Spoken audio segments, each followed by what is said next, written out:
On part sur la route pour cette troisième étape du Région Pays de la Loire Tour avec Antoine Besson, notre expert vélo consultant. Merci d'être avec nous. Antoine, bonjour. On a déjà vécu 2 belles étapes avec vous. Là, aujourd'hui, on était entre le Maine-et-Loire et la Mayenne. Alors.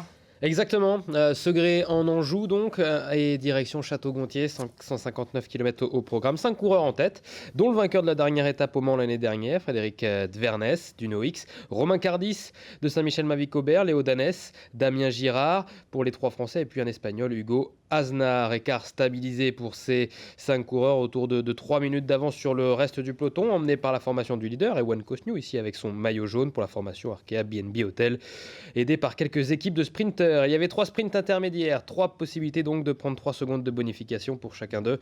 Les 3 ont été remportés par Frédéric Dvernès qui se replace à la 5e place du classement général. Belle opération aussi au classement de la montagne pour Damien Girard au sein de cette échappée qui revient à 3 points du leader Mathis Julien. Et puis dans le final, l'échappée est reprise et on assiste à quelques attaques, notamment de la formation Groupama FDJ, très remonte comme ici Eddie Lewitus. À chaque fois, c'est Ben Illy, le champion d'Irlande, qui a ramené tout ça parce qu'il voulait que ça se dispute avec un sprint final, notamment pour son sprinter Marine Vandenberg, déjà vainqueur de la première étape. Explication donc entre sprinters, Brian Cocard, le voici, est bien placé, il saute le Marine Vandenberg, et puis il y en a un plein centre en noir, c'est Alberto Dainese pour la formation Tudor qui vient sauter tout le monde sur la ligne et qui s'impose, donc première victoire de la saison pour l'Italien de l'équipe Tudor, et ça sera intéressant de suivre ce qu'il va faire demain, même si ça sera dur pour lui. J'adore suivre ça avec vous parce que je comprends beaucoup mieux ce qui se passe quand vous me l'expliquez. Le point sur les classements, Antoine. Ouais, donc la victoire de l'Italien Alberto Dainese devant Marine Vandenberg. La 3e place, on l'a vu sur cette image d'hélicoptère, elle revient à Sam Bennett. Premier français, c'est Jérémy Lecroc pour la formation Saint-Michel-Mavic-Aubert 93. Brian Cocard est 5e, Emilien Jagnard 6e. Et puis Emmanuel Morin vient également prendre une place au sein du top 10 pour la formation ligérienne du CIC Nantes Atlantique. On va faire un point également sur le classement général. Pas de changement. Ewan Cosnew reste le leader du classement général. Mais regardez, au jeu des bonifications, avec la 2e place de l'étape de Vandenberg, eh bien, le néerlandais de la formation IF revient à 1 petite seconde seulement du leader et du maillot jaune, Ewan Cosnew. Attention, donc, avant la dernière étape. Une petite question, quand vous dites le jeu des bonifications, ça veut dire quoi très concrètement pour l'ignarde que je suis ? À la fin de l'étape, on met 10 secondes pour celui qui remporte l'étape. Il gagne 10 secondes en plus de sa victoire au classement général. Le 2e gagne 6 secondes et le 3e gagne 3 secondes. On a tout compris, vous êtes un vrai expert. Les Sartois dans tout ça ? Eh bien, on a nos Sartois, évidemment, avec Morné van Niekerk, 37e, qu'on a eu hier en vidéo, qui a bien placé son sprinter, qui termine 4e aujourd'hui. Célestin Guillon pour l'équipe nordiste Van Rysel, 54e. Le Monceau qui a fini tranquillement pour probablement s'économiser pour l'étape de demain, chez lui, dans sa ville natale. Et puis Alan Rioux, 91e, à 4 minutes 36 quand même du vainqueur du jour. Pourquoi ?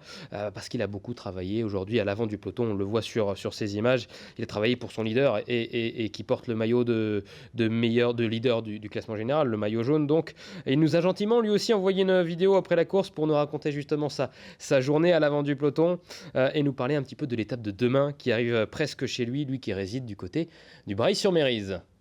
L'objectif du jour, c'était pour ma part de contrôler l'échappée, mais de faire en sorte de ne pas être tout seul et d'être soutenu quand même par d'autres équipes, parce que le classement général est encore quand même indécis avec ces fameuses bonifications au cours d'étape ou à l'arrivée. Donc voilà, ça s'est bien passé, aidé par 2 équipes et une entrée sur le circuit avec un écart inférieur à 2 minutes.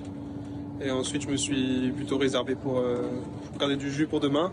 Ou demain, un circuit d'arrivée au Mans, oui, qui quand même... on a vu que ça faisait mal l'autre jour à Saumur, mais pour moi, il est encore plus dur, avec la fameuse côte de Gazonfier qui est très raide. Et surtout, cette côte fait mal, mais derrière, il y a la côte de la vallée de Saint-Blaise qui arrive vraiment juste derrière Gazonfier. Et le temps de récup est très court, donc c'est là que je pense que ça doit vraiment tirer. Après, j'ai jamais encore couru sur ce circuit final, mais j'ai été le voir et ouais, je pense que c'est un circuit qui sera le juge de paix de ce classement général. On passe à l'image du jour. Antoine, forcément un tour cycliste comme celui-là, ça met toujours en valeur le patrimoine et les châteaux dans une région comme le Maine-et-Loire ou la Mayenne. Évidemment, on a vu encore de belles cartes postales et on voit pas mal de châteaux depuis mardi. Et aujourd'hui, on a pu apprécier le château de Noirieux, situé sur la commune de Biernay-les-Villages, dans le département donc de la Mayenne, à mi-chemin entre Château-Gontier exactement et Sablé-sur-Sarthe. Château classé au monument historique depuis 1990, lui qui a été bâti au XVIIIe siècle. Domaine qui est habité tout au long de l'année, donc on ne peut pas le visiter malheureusement, mais le parc ouvre ses portes au public généralement à la fin de l'été. Pour ce vendredi, on revient en terre sartoise, enfin, pour la ligne d'arrivée. Exactement, l'étape reine donc de ce région Pays de la Loire Tour et on ne dit pas ça parce qu'elle se déroule en Sarthe, évidemment, c'est tout simplement la plus dure, 175 km entre Marolles-les-Braud dans le nord de la Sarthe et Le Mans. On fera un joli zigzag où les coureurs passeront notamment par Vivouin, Ballon-Saint-Marc, Bonnétable, Sillé-Philippe. On descendra ensuite vers Neuville, puis direction Champagné, Changé, avant d'arriver donc au Mans vers 14h45, 15h et d'entrer sur ce circuit final par l'insurmontable, la prestigieuse, la mythique côte de Gazonfier. On n'a pas peur des mots, mais c'est évidemment. vraiment mythique, on peut le dire. Côte de Gazonfier à faire 6 fois, comme la côte de la vallée de Saint-Blaise d'ailleurs. Et l'arrivée sera jugée donc en haut du tunnel Wilbur Wright, en face de la mairie, aux alentours de 16h, 16h15. Et c'est également diffusé sur la chaîne L'Équipe à partir de 13h20.